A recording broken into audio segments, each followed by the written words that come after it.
Hey everyone, just want to show my neon bombarding system before I take it apart and everything goes into storage. Didn't want to go to the waste. I put a lot of work into this. So here's a little sacrificial piece. I'll be powering on later to show you the system works. But yeah, let's go over everything.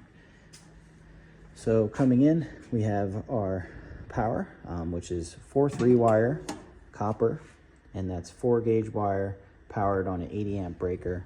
You see our ground there too. They don't count that as one of the wires. And then we have our variac. This is different than some neon systems that use a magnetic pull choke that you will see out there. But I just prefer this type of setup better. It keeps only one hand at all times on the system. I don't have to use my other hand. And I just like the cleanliness of it. Yeah. So what you see here is a safety switch that then turns on this button and gives power to it, that when pressed turns power onto the whole system. And let's go over that. So there's a contactor down here, and this contactor takes our power from the wall. So when I turn that wall power on, we have power at these two wires, and the neutral wire goes over to a neutral bus beside there that you can't see, but it's there, I promise. And that little red wire right there, came out of focus, that is pulling from that first leg, and we're using that for our safety switch. We're also using that to splice off of up in the system to power our green light and tell our system that there is power down here.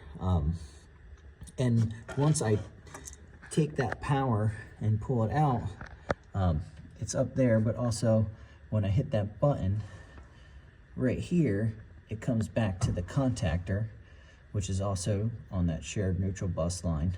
You can see that neutral line coming down and around to the bus. That turns the contactor on and then sends power out of these two here, which go to the choke and the bombarder. And you see on that red side right here, I tapped off of that, and that power is being used here at this plug, which is for the variac. So whenever I press that button, simultaneously the contactor is being powered and power is being sent to the variac, which tells it how much power to send to this choke. Which if we look out here, you can see black wire coming to the choke and then going to the bombarding transformer, and the red wire coming up, going straight to the bombarding transformer. Also grounded, the whole system is grounded together, and then the choke is controlled by that variac that is up here. So again, it shows us where we're at, and how we gauge that power is our milliamp gauge, which is split off of one of our leads that come to our table here. So just split off of there, that comes to that bar, and it's just reading how much milliamps go off of there. Those are just some insulators that Eve Hoyt gave me, and some copper pipe that I cut and measured to fit there, screwed into the insulators. And then, yeah, let's go through it all and see it work. So we have our power on. Oh, green light. And then we turn on our switch. So on, red light. That means that's powered. Oop, I forgot my glass tube. Don't want to use my hand in there. And test it. So yeah, it works. Powers it up. And then if we want to power down,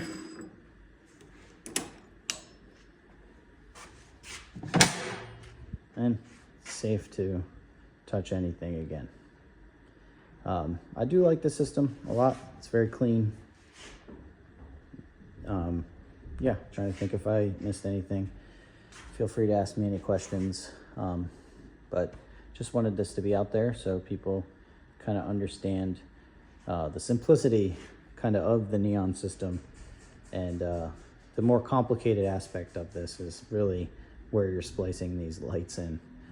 Other than that, once you figure it out, it's pretty simple. But like anything electric, remember, it will kill you.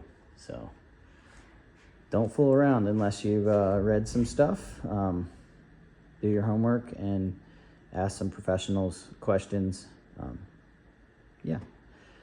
Hope you all enjoyed it. Have a good one.